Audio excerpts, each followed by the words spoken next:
UP विधानसभा की कार्यवाही का आज तीसरा दिन रहा। विधानसभा में किसानों से जुड़ी समस्याओं को लेकर चर्चा हुई। वहीं आपको बता दें कि कल कैग की रिपोर्ट पेश थी, जिसे लेकर विपक्ष ने निशाना साधा। वहीं कांग्रेस विधान मंडल दल के नेता आराधना मिश्रा से एनवी न्यूज ने खास बातचीत की। इस दौरान उन्होंने कहा कि विधानसभा में बेरोजगारी से जुड़े हुए मामले पर चर्चा किए जाने की मांग उठाई, जिसमें सदन ने चर्चा नहीं कराए जाने का फैसला लिया।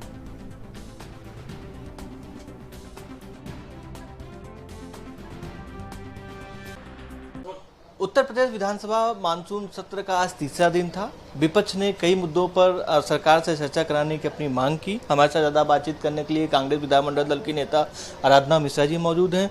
आराधना जी, आज आपने बेरोजगारी पर चर्चा कराए जाने की मांग की थी, क्या रहा? सदन का क्या जवाब आया? सरकार का क्या जवाब आया?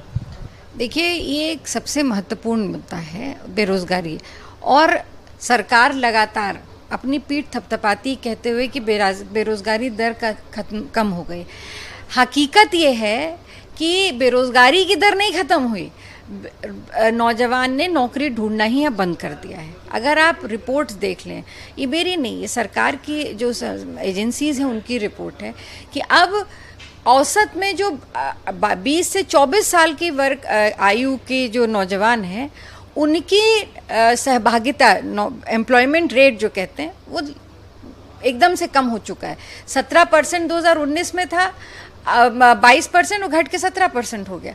तो कहीं ना कहीं अब लोगों की इच्छा, नौजवान की इच्छा शक्ति ही समाप्त हो गई। दूसरी बात, बहुत सी नौकरियां अभी ऐसी आई हैं जिनकी अभी पुलिस में एक नौकरी निकली जिसमें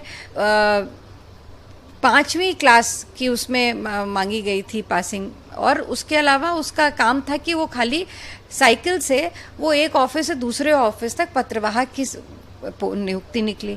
आप सोच करके अचरज करेंगे कि 92,000 लोगों ने अप्लाई किया, जिसमें लगभग 55,000 ऐसे लोग थे जो कि BA, MBA, BTech, PhD, post graduate और ग्रेजुएट थे।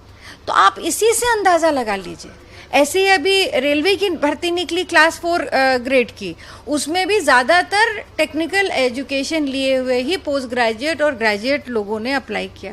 तो ये तो स्पष्ट है कि बेरोज़गारी कहाँ पहुँच चुकी है।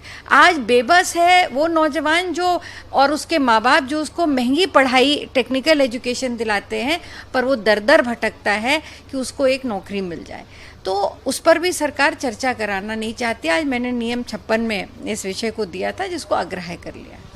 मैम, एक नया मुद्दा गर्मा गया है। बसपा सुप्रीमो मायावती ने कहा है कि उत्तर प्रदेश में जातिगत जनगणना होनी चाहिए। क्या कांग्रेस इससे इत्तेफाक रखती है? बिल्कुल, हम लोगों ने तो इसको हमेशा इस बात के पक्षधर रहे हैं कि जाति जनगणना होनी चाहिए, क्योंकि ये केवल किसी जाति को लाभ पहुंचाने का आशय नहीं है।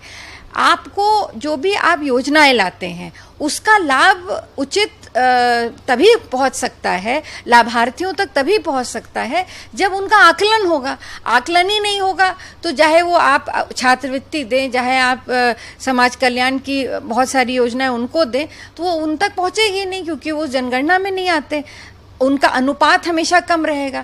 तो इसलिए ये आवश्यक है, प्रदेश के और देश के हित के लिए है कि जातिगत जनगणना। बातचीत करने के लिए आपसे कांग्रेस विधानमंडल दल के नेता आराधना मिश्रा जी, जिनका साफ तौर से कहना था, उन्होंने बेरोजगारी की, युवाओं की बात आज सदन में प्रमुखता से उठाई है। कैमरा पर्सन सौरभ के साथ अंकित श्रीवास्तव, एमबी न्यूज, लखनऊ।